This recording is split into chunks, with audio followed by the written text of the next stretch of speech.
You're watching 5 Star Takes with Tony Deppen. Make sure you hit the subscribe button, like it, and also watch my fucking podcast with these guys because it was great. So Shane, Hi, that's me. that is you. Yeah, that wasn't a bad Isaac, impersonation and stuff. So wherever Isaac is out there, Isaac, we're here. You're still part of the show. Yeah. I just he's elderly, extremely old. Does love going to bed, at 7 o'clock or so. But I can't blame him because he usually has to be at work at like what 3, 4 in the morning or something. Yeah, no, I mean he drives a lot. He works very early. Also, consumes an incredible amount of salad. If you're catching my drift here, he I caught that right away. yeah, I know what you're he talking about. loves many types of salads: Caesar salads, indica Side salads, salads, garden salads. sativa salads, hybrid salads. He just loves uh, the greenery. Big forest guy. Uh, which I also think tends to lend to his early nights. It'll, when you consume 20 to 30 pounds of lettuce a day, When you you're. can see, oh, sorry, finish Oh, your no, no. thought. I was gonna say you're bound to go to bed. But Dennis, do you know what I like to do Real quick before you prior? wait, real quick before you do that, I want to say in his defense, I think when you consume 20 to 30 pounds of anything, you're ready to go to bed. Yeah, nah. I mean, You know, he's pretty much what's that one animal that just eats eucalyptus all the time? koala. Is it the koala Yeah, eucalyptus? Oh, I was thinking it was one of those like big old shelled like mammals that just wander like armadillo. I mean maybe No. we they could. I mean, Oh yeah, but like I was gonna say, you know what I like to do prior to going to sleep? what's that? I like to read books about eucalyptus trees. Well, it's funny. Well, I don't know about reading, books about eucalyptus trees. And I mean, hey, whatever floats your boat and stuff. I mean, you want to learn about eucalyptus trees and stuff, you know what? By all means, go right ahead. We welcome all kinds of lovers out there, lovers of Literature. literature, eucalyptus trees, whatever. But Gigi sometimes, Dolan? oh God, oh God, Gigi Dolan you, lovers, you, welcome. you, you know what? You should have watched. I don't know if a little bit off track here, but since you brought her up, which again I shouldn't be surprised because it's your newest obsession. Did you see she was on Impact this week? No, I did not. I need to start checking Impact out. I You I, I should. don't do it enough. I don't as Um, much either because I get so burned out by the end of by that time, and it's not fair because when I do turn TNA on occasionally when I'm sitting at home on a Thursday night, it's usually pretty good stuff. And I mean with this NXT TNA crossover, we're seeing more and more of an influence. And Gigi Dolan was on this week's episode of TNA. But I kind of like to sometimes sit back and relax and unwind and read the latest issue of, the Amazing Spider-Man or Batman or Daredevil or Deadpool or something.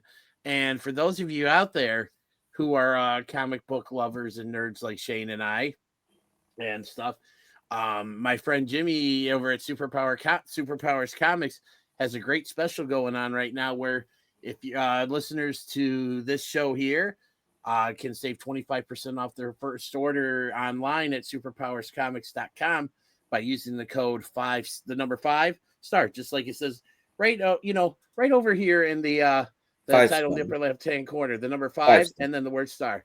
Or Five count star. Shane. See, he's got one. Put your hand back up real quick. So he's got 1, 2, 3, 4, 5, and he's got a can of probably beer or something. Which no, you don't want to use that. Or he's Well, got Bush. you could easily have a beer in your hand. Use code 5 star takes. and get yourself a nice set of comics, on a good deal. You can do both. You know what? You are right. So if you're like Shane and want to have a beer in one hand and order some comics online, once again, go to superpowerscomics.com and use that code 5-star to save 25% off your first order. But you know what? While you're doing that, or you know what, if you want to hold off or whatever, stick around and watch the show because Shane and I got a few things we want to talk about. So what do you say we roll the opening video? Yeah, hit it.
Oh man, I got really good timing here because a little bit of peek behind the curtain. Shane and I were talking before we started recording, and I was talking to him about waiting to hear back from where what my wife's got a taste for dinner.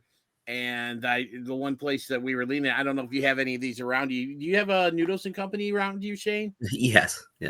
Okay, so she said she's got a taste for that. So I just was texting her while our opening video was rolling about if she goes with that, this is what I would like. And I just happened to hit the send button just as our intro video had just finished playing. What are you getting from Noodle and Co? What's your if that's the way she goes, I'm getting an order of the buffalo chicken mac and cheese with no onions, and then a side order of the garlic bread.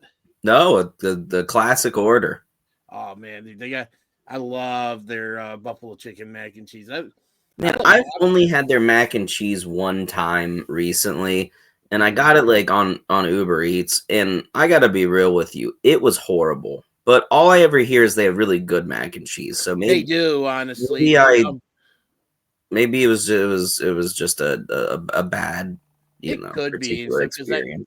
Because I've usually had pretty good experiences with them and stuff. And actually, you know who else makes a good mac and cheese? That's Panera. Because was out to lunch with my wife and my mother-in-law and my son earlier this afternoon because the Panera by our house was doing local like school fundraising day today, where support certain portion of the proceeds that they make during the day go to they go to the profits go to my son's school. So usually when we have those come up, we always try to make sure that we go on those days to, not only get some good food, but support my son's school. Yeah, no, that's awesome. I know that Panera is known definitely for collabing with the local Local just people and stuff. So yeah, it's awesome. It is, So you want to know what else was awesome? What? That John Cena promo from Raw on Monday. Honestly, I was when I watched it, like obviously being where they were in Brussels, Belgium, the show started a lot earlier. Like I was just finishing up my lunch break when the show started. So, I had to do what I could to avoid looking at my phone, for conversations, for people talking about the show, because I didn't want to have anything spoiled. But one of the things I was seeing in a couple different chat threads was this Cena promo. You got to see it. It's an all-timer. And I'm thinking to myself, all right. So when I finally got home, got settled in, had my food, my food ready to go, and I was in my spot on the living room couch ready to go, I watched it and I heard the music and I was thinking, okay, they're going with the same music. He comes out, with thunderous boos from everywhere and stuff, and he had his, outfit on, and I'm thinking, okay, I was kind of hoping for something a little bit different, but then when he said when he started talking, I'm like, holy crap, this was amazing. I mean, and a lot of the thing was is he was spitting out a lot of truths in that promo, and the fact that when he said that, I'm not going to change, just to satisfy you guys. I was like, okay, so they tied that, loose end. Why is he still doing this? What's with this, whole presentation? I just honestly thought, and I don't know about you, I'm with the majority of people. That is one of the all-time greatest promos I've ever heard. Yeah, I don't know. I feel like it was a great promo for sure. I'm not saying it wasn't.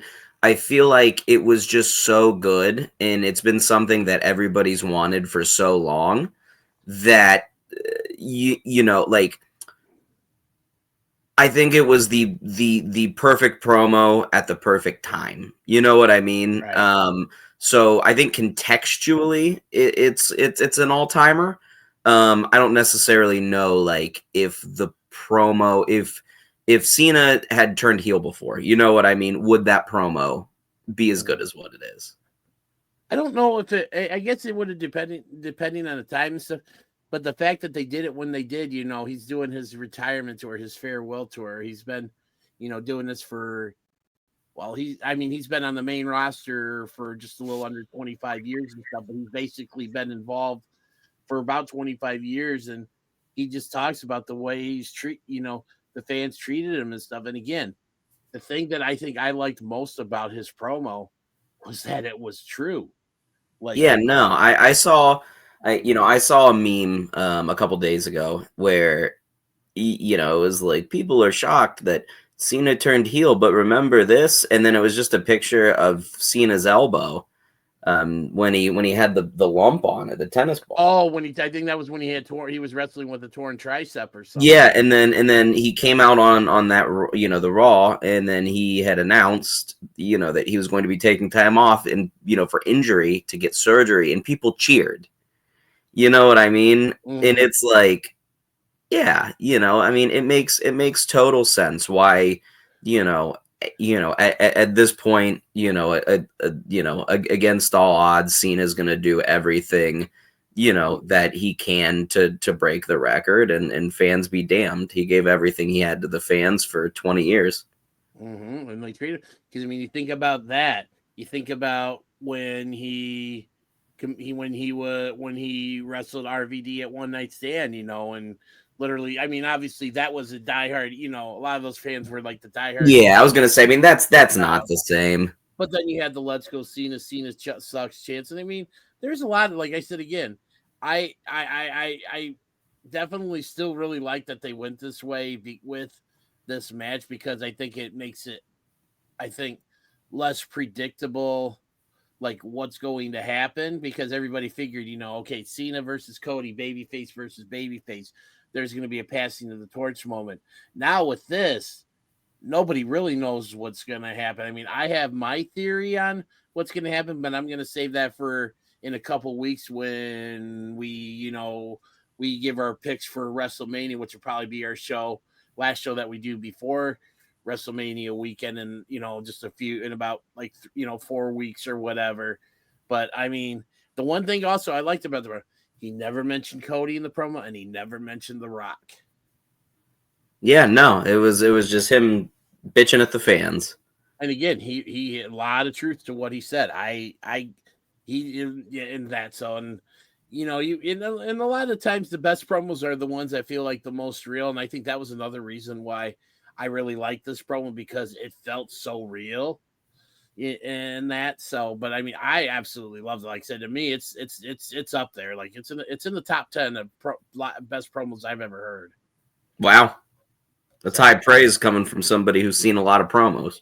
I have seen a lot of promos. I've seen a lot of good ones, and then I've seen a lot of not so good ones and stuff. But yeah, I loved it, and that, so that was kind of like the big thing from Raw. I know we got a little bit of a we also had some really good action.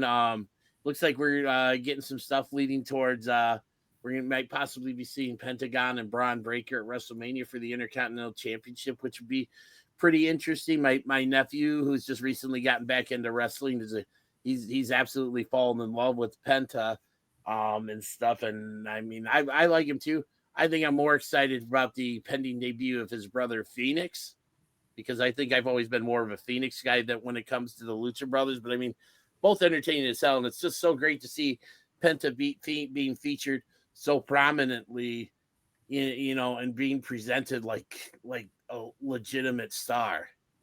Well, yeah, I mean, inevitably, it's going to help Phoenix when Phoenix debuts. Yep. And obviously, inevitably, it's going to really help when they, reform the Lucha Brothers. I mean, I kind of get the feeling that they might hold off on that a little bit. I think so too. Yeah, I think that they might.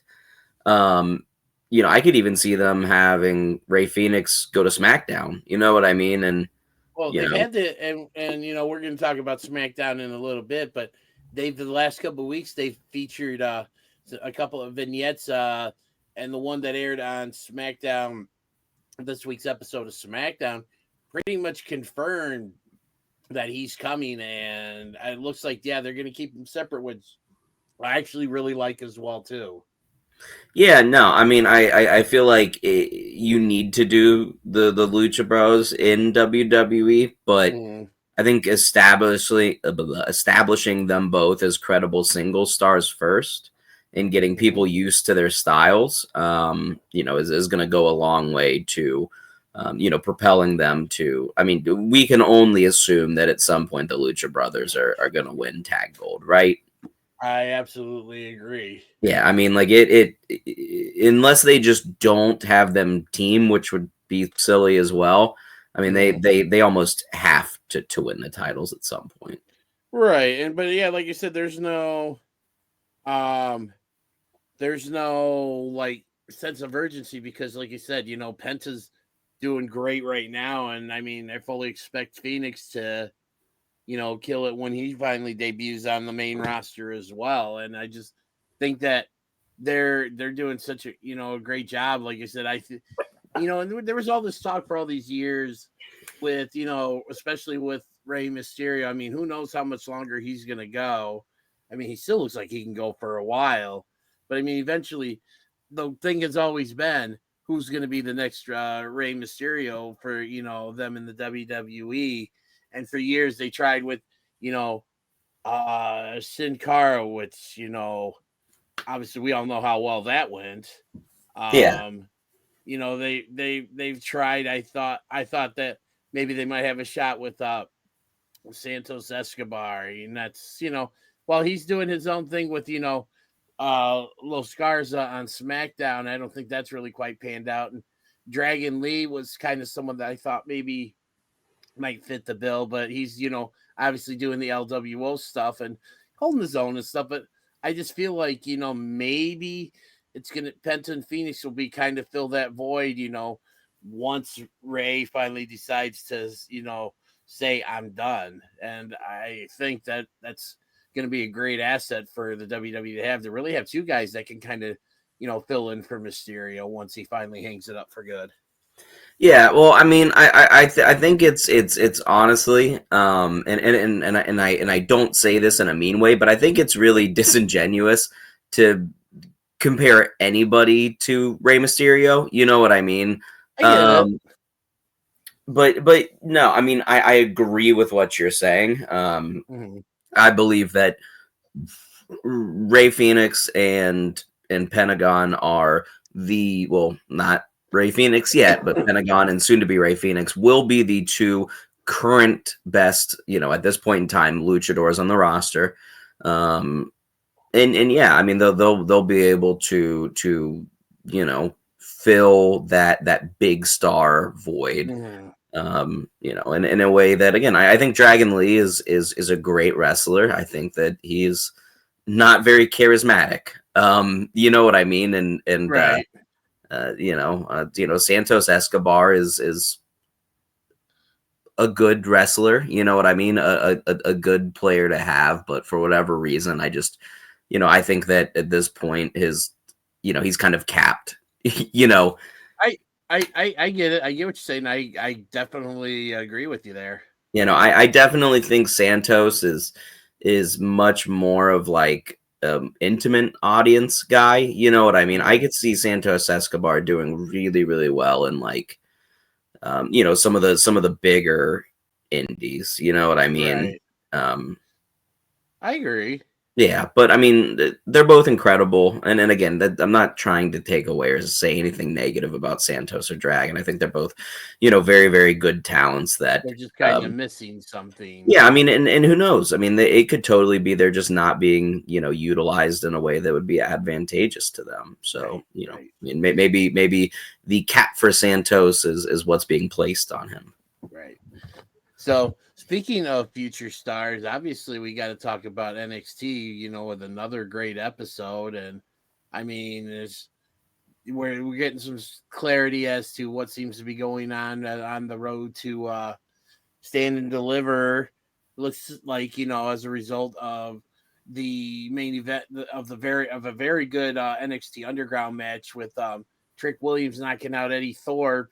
Looks like obviously him calling out Obafemi and Javon Evans getting involved. Looks like we're probably going to get a 3-way for the NXT championship.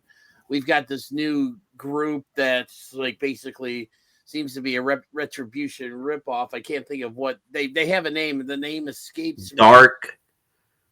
The dark, the dark jewel, dark. Hold dark on a second. orb. I'm gonna. Yeah, I mean, I don't know, dude. My dad likes to refer to them as the Shield. A lot of people are saying Retribution. I say give it a couple weeks. Yeah, I'm looking it up here and see. Let's see. Okay, come on. I'm putting. What do they call this here? Is it that it's dark something? Seriously, I'm trying to see. But no, also too, and this was coming off just again for Fraxium just put out another banger with Josh Briggs and his partner Yoshiki Inamura, who I believe comes from the Noah promotion in Japan. Yes. But man, dude, Fraxium is so good. Like honestly, I think they're probably I won't say probably. I honestly feel like they are the best tag team in any out of every single wrestling promotion out there. Better than I think anybody on the main route, either SmackDown or Raw. I think they're obviously better than anybody on AEW. And so I can't think of anybody right now that I enjoy any tag team I enjoy more than I do Fraxium. Yeah, no. Fraxium is very good. We've talked about them a ton. I don't think there's anything more I can say than what we've already said. You know, about Fraxium. They are right. You know, I can't believe I'm saying this, but they are up there as far as all of NXT tag champs. You know, and there's been a ton of really, you know, legendary runs. You know, for the NXT tag titles. The underground match was good, not great to me. Dark State is the name of the group, by the way. Dark State, yes. Yes. I don't love the underground gimmick, to be honest. I think that they're using it a little bit too much. I disagree because I don't feel like. I mean, it's. I mean, I don't. But I mean, it's your opinion and stuff. I don't necessarily agree with that because I feel like it's used just enough, and I think that's kind of become more of their. I think that even though they've done a few cage matches on NXT, I feel like this has kind of become to them this NXT Underground match is kind of like this is okay. This is going to be where a feud ends because we've seen it with I think it was with Lola Vice and Shayna Baszler. I mean, I think that may have been the last one, but then we got it with Thorpe and Trick Williams and stuff. I mean, I mean, again, I personally think that it hasn't been used too much, but I mean, again, your opinion, you are entitled to it. So, yeah, I mean, they always start out with really bad worked MMA. which is not my favorite thing in the world. Right. I can get that. But one thing I did also want to bring up about NXT is you talked earlier about believable promos. And somebody that I want to bring up is Jada Parker. Jada Parker has come so far, Yeah. the past year or so. Yeah. Her promo from NXT was really, really, really good. It was. I mean, it was as believable as you can get. Yeah, and I mean, she set herself up for NXT Women's Championship match at next week's episode, and it also that's not the only women's title match we're gonna get next week, because Stephanie Vaquer looks like she's gonna be doing double duty for a lot of these shows if she with as long as she holds both titles. Yeah, they have to take one of the belts off of her, certainly. I mean, and I would guess that she's going to drop the North American Championship back to Fallon. Yeah, that's honestly, I was going to say, I think that's what's going to happen. Yeah, I mean, because it'll be really easy if they do the match after the world title match, right? She defends the world title first, defends the North American title second, and then you can have the first match be grueling and have her get really tested, and then you can double down in the main event, and not the main event, I would assume it would be, and I think Stephanie's gonna definitely bookend the show. I think she's gonna start it off, and then I think she's gonna finish it off too. But I kind of see it going the other way. I see the women's North American title match starting first, and I feel like I think I could see Jada Parker coming out to cost Stephanie the North American Championship to kind of add fuel to the fire for the main event. Yeah, I don't think you need to do that though, because what the hell is Fallon's group called? Fatal Influence. Yeah, Fatal Influence. I mean, they're there for a reason. Yeah. And also, I just don't. I don't know. I want Jada Parker's character to be more believable in the way where she will come out and like cost you matches if you've wronged her. You know what I mean? And Stephanie hasn't really wronged her yet. I mean, I'm sure that Jada will talk a bunch of shit, and that makes sense, but I don't see Jada in character doing that. That's fair. I will disagree with you on the wronged part, because I think Jada feels wronged in this whole situation, because it's like she talks about, putting in the time and the work and stuff, and seeing all these people coming in, because like this whole thing started with Jordan Grace saying, she wants to challenge for the NXT Women's Championship at Stand and Deliver, which I still feel like that's where we're going to get. We're going to get Jordan versus Stephanie for the NXT Women's Championship at Stand and Deliver. But Jada's like, you just got here. You need to get in the back of the line and stuff and all that. And I kind of feel that, and such. But I mean, you could be right with the interference and stuff, and maybe Jada wouldn't, necessarily get involved in this match, but I could maybe see Stephanie fighting off Fatal Influence and then Jada cut. But if not, definitely Jada's going to be like, I think she's going to feel like Stephanie wronged her because she was like in that same mold as Jordan Grace. She's like one of these new women that came into NXT and just kind of jumped the line, and and I kind of feel like that's where a lot of this hate, or that we've been hear from Jada Parker comes from. And in the sense, she's not wrong. I mean, any other job, you put in your time and stuff, and all of a sudden you have someone come in that's new and kind of gets all these opportunities before you do, and you're sitting here putting in the time and the work, and you're like, what the fuck.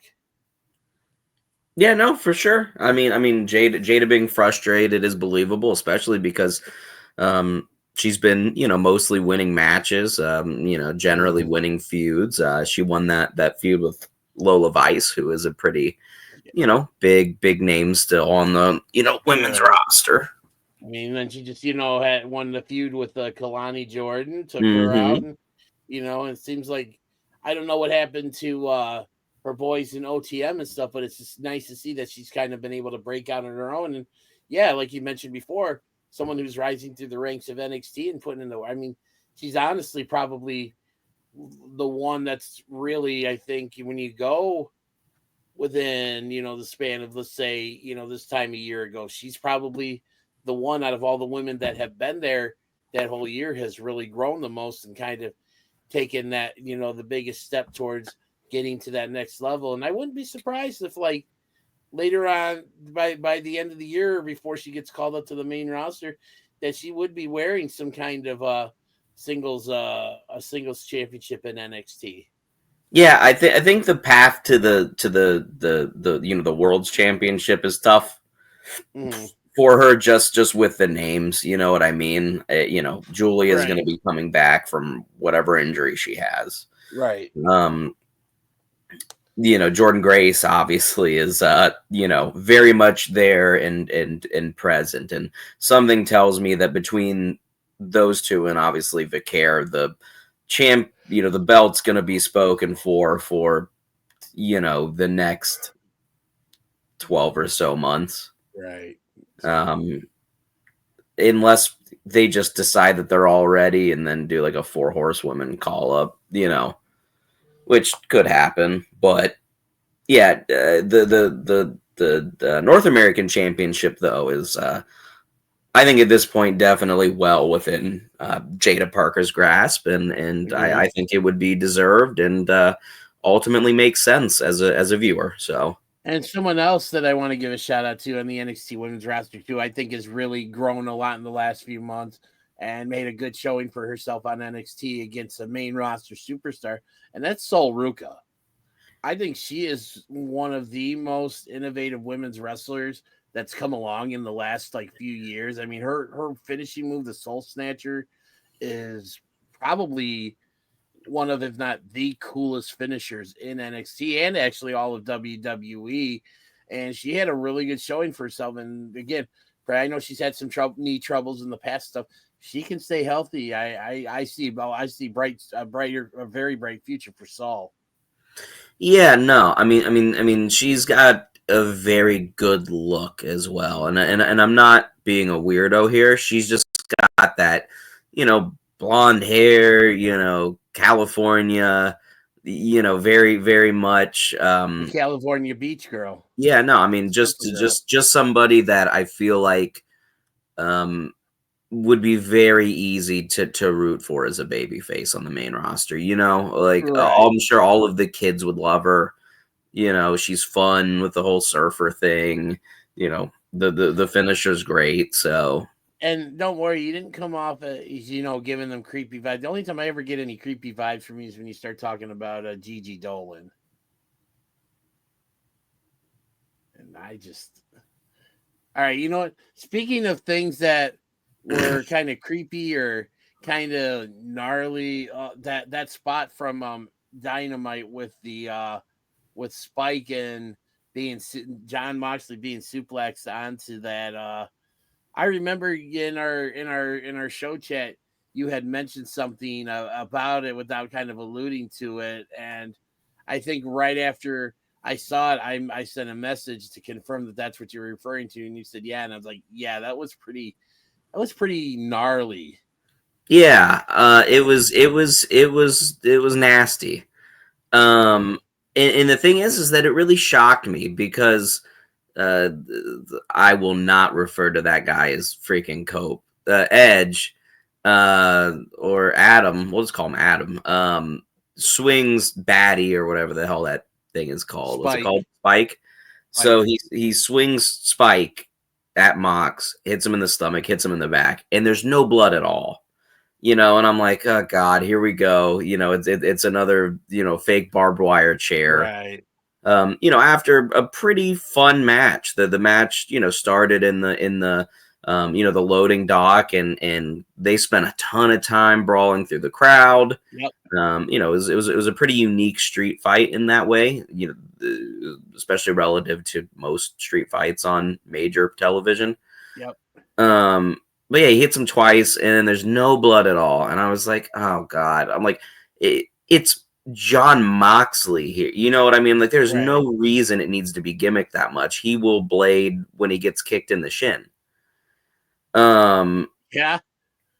And the suplex, they set the suplex up and he goes up and I was like, ah, shit. Like, this is going to look nasty. He hits it and then he gets up and the bat's stuck to him. And I was like, oh. Well, I wasn't so much that, but then when you have the referee and, Wheeler Yuta running out to try to get it out and it's not, and you can just see them trying to twist it and you see his skin and everything. Well, that's what got me. Well, yeah, I was gonna get there. So like he stood up and I went, oh God. And then he started walking around and I was like, holy shit, that's really in there. Yeah. And then you had the pulling thing. And I mean, and I like was crushing my head. I mean, I was doing one of these. I was like, his fucking back's gonna tear off. I was just thinking to myself, I was so glad I'm trying to think of what time, because I didn't watch it live because I think I was a little late on starting it because of what was it? Oh, my I think it was because my son that day had a concert at the local high school. Like he was sang a couple songs, and he played the recorder and stuff, and that. So we went to that, and by the time we got home, it was whatever. So I started it late, and I was like, thank God he didn't see that, because if he was asking me questions about it, I'd be like, I wouldn't know what to say. But it was not. I will say that I think I shouldn't think. I definitely enjoyed that match more so than the one that main evented Revolution a couple weeks ago on pay-per-view. Yeah, well, I can't speak on that because I did not watch Revolution, unfortunately. So you missed a lot of good, and I know we talked a little bit about it like last week or the week before. It was last week, but there was a lot of good stuff on there. But there was also that match, and it was definitely something that, like, if you were going to avoid a match on the Revolution show, that would be it and stuff. But and that, but also too, we got the official announcement that it's going to be Swerve versus Mox at Dynasty. Looks like we're also going to get a really killer 3-way match with Kenny Omega defending the International Championship against Ricochet and Speedball Mike Bailey. I think that is going to be phenomenal. Shout out to my motherfucking man, Speedball. I've been a big Speedball fan for forever. Do you remember WrestleMania? Was it 2 or 3 years ago where he wrestled like 11 matches in 3 days? That weekend, I had heard about that. Yeah, he was everywhere. Yeah. There was a day where I watched 3 different Speedball matches. Jeez, yeah, he's something else. And then I just remember, I think my fandom for him got solidified when he had that match against Josh Alexander on Impact that went like basically just about an hour, and it was kind of one of those. I think he was trying to call out Bully Ray and stuff, and he got Speedball Mike Bailey answered him, and they, like I said, they went on and put a clinic that, like I said, went almost an hour, and I was like, he's actually a really cool dude. I got a chance to meet Mike Bailey at an indie show a few months ago, and he's a really cool, down to earth guy. And his wife, Vita Scott, who a lot of fans of old school Ring of Honor. Oh, I didn't know that they were married. Yeah, she's really cool too. Oh, wow. But no, he was really cool. It's just nice to see. I definitely would love to see Ricochet and Speedball in the match and stuff. And I thought he needs to start kicking the hands when he comes out again, man. Yeah, he can definitely throw those kicks, and the stuff he did with. I thought the stuff with him and Orange Cassidy was a lot of fun too. Yeah. It was Speedball. Speedball, I do want to say though, is absolutely dumber than a rock. At the start of this match, he engaged in the most questionable tactics I have ever seen. He did the hands in the pockets thing with Orange and got his ass kicked. Right. He tried to high fly with Ricochet and got put on his ass. And then for some godforsaken reason, he decided that he was going to get into a chopping contest. With Mark Davis? Yeah, with Mark Davis.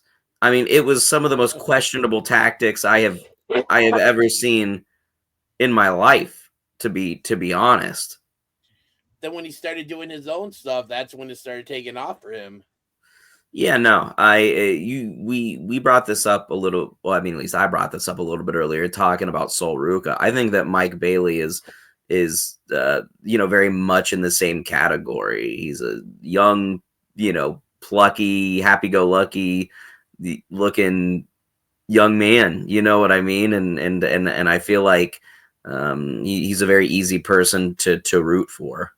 Absolutely, and that's the best part because a lot of these people that look like they're enjoying themselves, you ever go to these shows and you get to meet them, and spend some time, and talk to them, and just feel the genuine appreciation. Yeah, you go walk away with that experience. It's like, yeah, I really got to start rooting for that guy, and he's definitely one of them. Yeah, the first GCW show I went to, the main event was John Gresham versus Mike Bailey, and it was awesome. I can imagine with those two. Yeah, I could imagine that couldn't be anything other than awesome. Yeah, it was really, really, really good. It's one of the best matches I've ever seen live. Yeah, he's a unique talent. And I'm definitely glad he wound up in AEW. I think going to AEW is the right call for him. I just feel like because I nothing against him. I just don't think his style maybe would have worked well in the WWE. Um, I also think that they probably would have tried to make him something that he's not, and they also definitely would not let him use the Ultimo weapon, which would right. suck. And agreed. So I think it was the right call for him going there.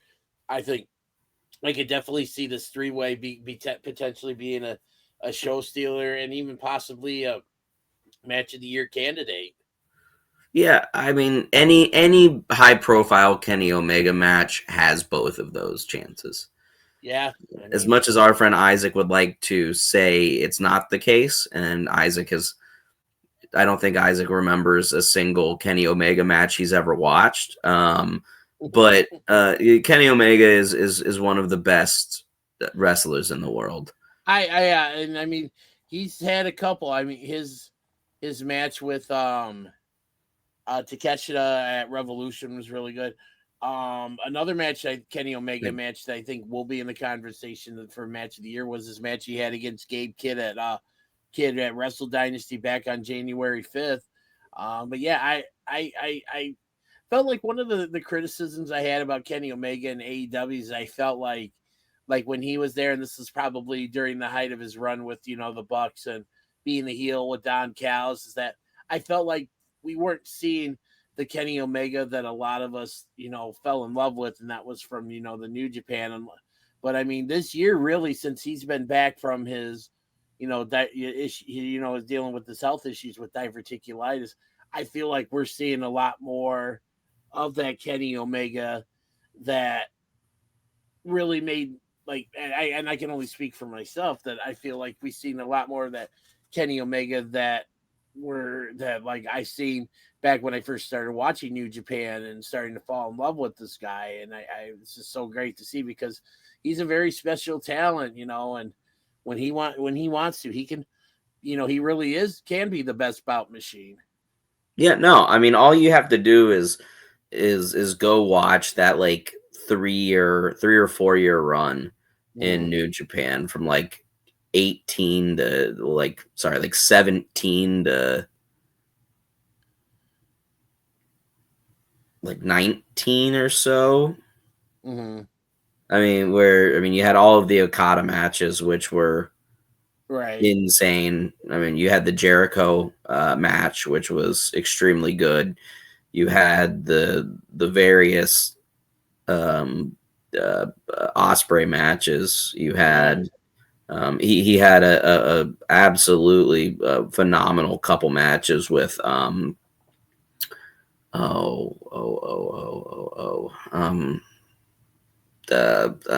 I mean he had a good match with Tanahashi, but what's his name? Naito. Yeah.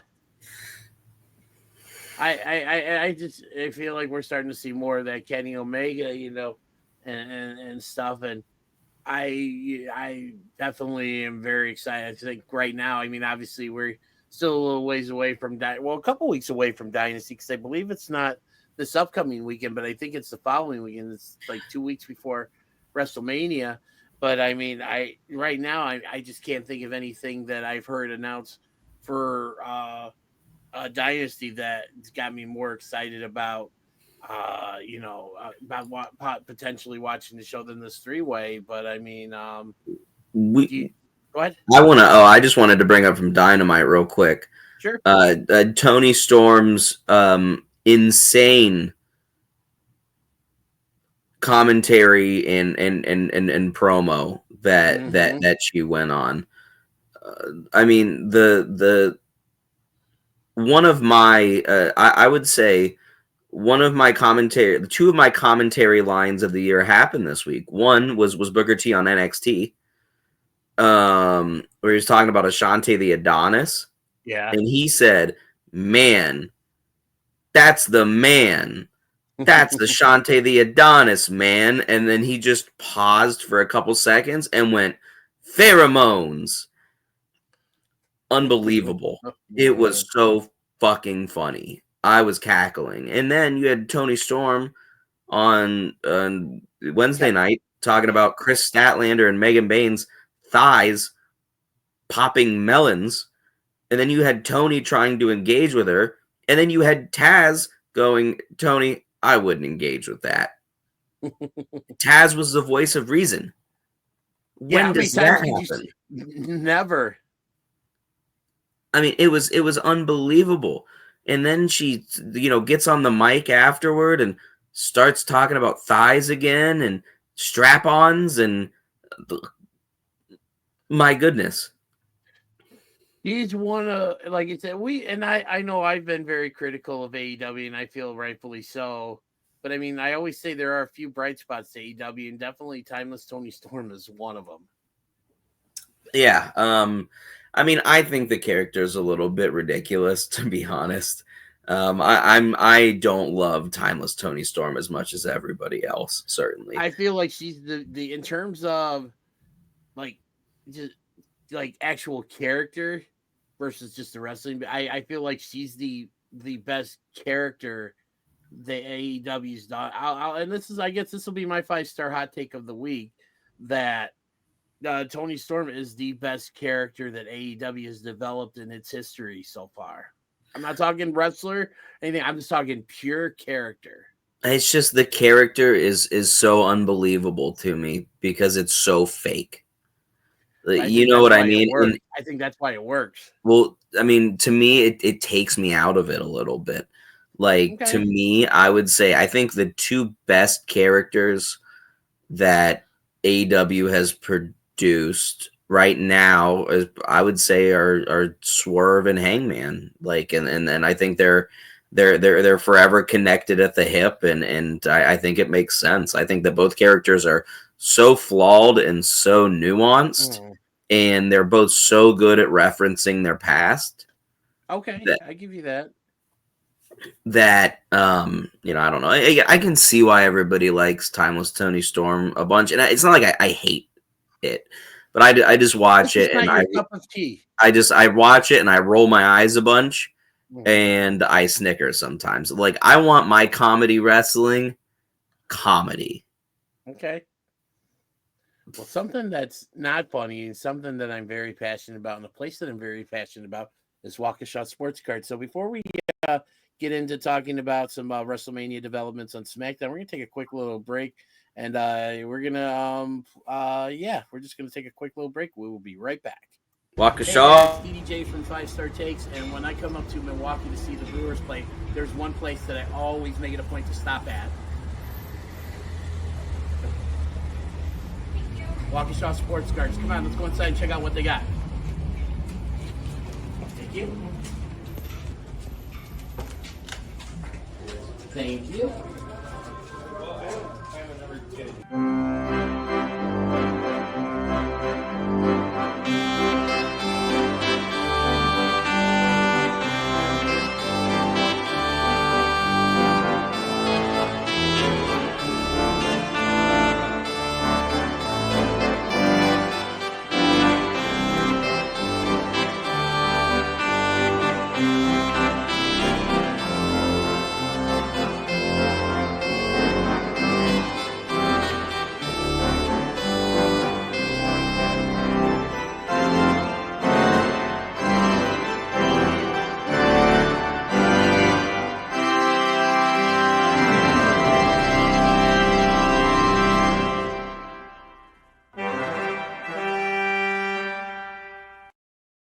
Be sure to stop by one of their 3 locations or go to www.waukeshasportscards.com. And one little thing I also want to add on top of that is that there's a convention coming up in Milwaukee. I believe it's the weekend of May 16th through the hang on one second, I'll get it. Yeah, the 16th through the 18th. And if you are a fan of the Milwaukee Brewers, as I am, or if you're a fan of the Green Bay Packers, which I am definitely not, because I'm a diehard Chicago Bears Go Pack, go! fan. Yes. But they're Waukesha Sports Cards will have a very heavy presence at this show, and they're bringing in a lot of Green Bay Packers as well as a lot of Milwaukee Brewers. I believe they're also bringing in a couple legendary Milwaukee Bucks players, and I believe some legendary players from the University of Wisconsin. So to see all the people they got in line go to check out their autograph signings tabs on their page and stuff, I got to start looking, trying to organize my list to see who I want to go see and everything. But yeah, Who's your college team, Dennis? Who are you? I don't really have a college team because I really don't follow college sports at all. I guess if I root for anybody, and it's just more of a proximity thing because my cousin Jerry, who's a watcher of this show as well as shooting shit, is a diehard college sports fan. He's also a diehard Indiana University fan. So I probably No, I guess IU makes sense. Yeah. So I mean, but I don't really follow college sports that much and stuff. But yeah, I'm gonna be honest. Like to me, I think Chicago is its own state. Like I think of like Chicago. There's so much going on, and yeah, and then like the rest of Illinois. You'll see for yourself when you're up. Because when are you and Wade gonna be in Chicago? It's like not October, like August 9th. I don't know, Dennis. Like the 16th through the 26th or something like that. I don't know. I'll let you know. Yeah, because you're gonna be, and you'll see for yourself and stuff. But yeah, Chicago is definitely. Excuse me. I can see it being kind of its own thing and stuff, but no, it's definitely there's a lot in Chicago. So, speaking of things that there are a lot to, we're gonna close out the show here by talking about some stuff that happened on SmackDown, and there was a lot of development. You know, a lot of few matches announced for WrestleMania, and we got to see a lot of good things. It was definitely a very good show. I think I've said on the show here before, but I've talked to some people about it. I feel like, and maybe it's just because it's the end of the week and everything, but it's just, I really think that 3 hours seems to be a bit long for a SmackDown show to be. I hope they eventually go back to 2 hours, or even like with Netflix doing the 2.5 hours. But I mean, this is one of the easier SmackDowns for me to watch because there's a lot that happened. We got they announced Randy Orton versus Kevin Owens for Mania. We're also going to get, based on what happened at the end of SmackDown, we're going to get CM Punk versus Seth Rollins versus Roman Reigns in a triple threat match, which I feel like is going to wind up being the main event for night 1 of WrestleMania. And then we also got looks like Naomi versus Jade Cargill for Mania, and I don't know how she was able to do so, but I swear to God, I feel like Naomi somehow got a hold of some Owen Hart ring gear and kind of did her own thing with it, because as soon as I saw her, that was the first thing I thought of. It's like, that was so totally Owen Hart's style of ring gear with the road sign and stuff. Yeah, I did not watch SmackDown, so I do not know what you're referring to. You'll have to send me a picture later. Do that as soon as we I'll do that shortly after we sign off here and that. But no, it was still a really good show. We got some development with Braun Strowman. Looks like he's going to be next in line for a United States Championship match against LA Knight coming up next week on SmackDown. The Street Profits had cut a great promo after, becoming the tag team champions for the first time in about 4 years. And yeah, overall, it was a very entertaining show. Those of you who or either have a VPN, like our buddy, I know Mr. Crypto's a big VPN guy, and stuff, but you can always watch SmackDown live when it airs on Netflix. If not, like me, I still wait for it to air at 7 p.m. Central Time on USA, and it was a very entertaining show. I started watching it last night, fell asleep, and our kid wanted to watch SpongeBob and other stuff, so I kind of got sidetracked. And by the time things kind of settled down, I'm like, all right, I'm going to bed. I got up, I finished it earlier this morning. Great show. Again, we saw some really good wrestling with Zelina Vega coming up short against Piper Niven, and that was due to a lot of outside interference between Chelsea Green and Alba Fire. Shout out Chelsea Green. Yes, he's killing it as the Women's United States Championship. We got a couple more vignettes of a possible couple debuting our talents that are either debuting or returning to WWE, depending on what you think. We definitely got the confirmation that Phoenix is definitely coming, and it sounds like he's going to be on SmackDown, which I think we talked about earlier. I think is a great move, establishing Phoenix separately from Penta before bringing that inevitable reunion that brings them together. But yeah, overall, I SmackDown definitely did a lot of setup for WrestleMania, especially as evidenced by the main event segment with Roman Reigns, CM Punk, and Seth Rollins, and that. And overall, we're about, I want to say, 4 weeks from Mania, I believe, at this point in time, and the road is starting to pick up. Yeah, I like how nowadays they're actually establishing WrestleMania matches and like announcing them early, so that way every match can have as much build up as possible.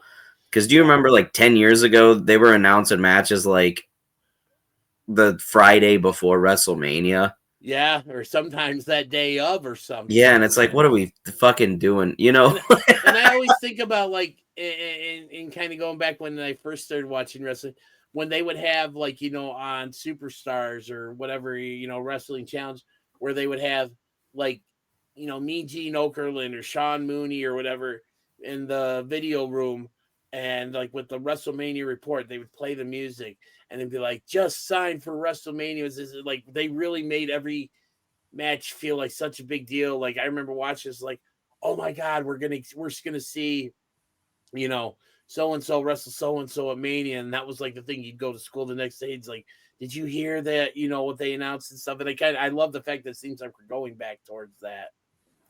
Yeah, I mean, it just sets up for a great WrestleMania, which is what everybody wants. Right, and I know I'm looking forward to especially night one of WrestleMania, because myself, along with Mrs. DDJ and DDJ, well, even though his name is technically Matthew, for catchphrase and merchandising purposes, I will refer to my son as DDJ Jr. And stuff. We will be driving, making about a 2.5 hour trip down south to go watch WrestleMania Night 1 at Casa de Silver Wolf. So that'll be a lot of fun to be not only getting to watch WrestleMania, but get to spend it with a lot of really good people. The hot ones coming down as well. So yeah, that's awesome. It should be a ton of fun. So speaking of things that are a ton of fun, this show was a ton of fun, as always. Yeah, it was a great time getting to talk wrestling for the week. It was and stuff. And on that note, we're coming up in about an hour. I'm going to regret myself for doing this. Shane, do you have anything else you'd like to say before we say goodnight? My prediction for WrestleMania is that the best match of the weekend will be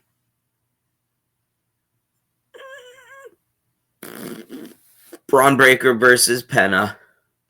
If that happens, it looks like that's going to happen. I'm telling you, I think that this is the coming out. The big. Not that they both haven't already hit. This is going to be like Penta's introduction to the world. Yeah, well, and this is going to be Braun Breaker losing the title, but vaulting himself directly into The the main event picture. the main event scene. I like that. Okay, you know what? Those are some really good words, and just so we don't sully anything else after that.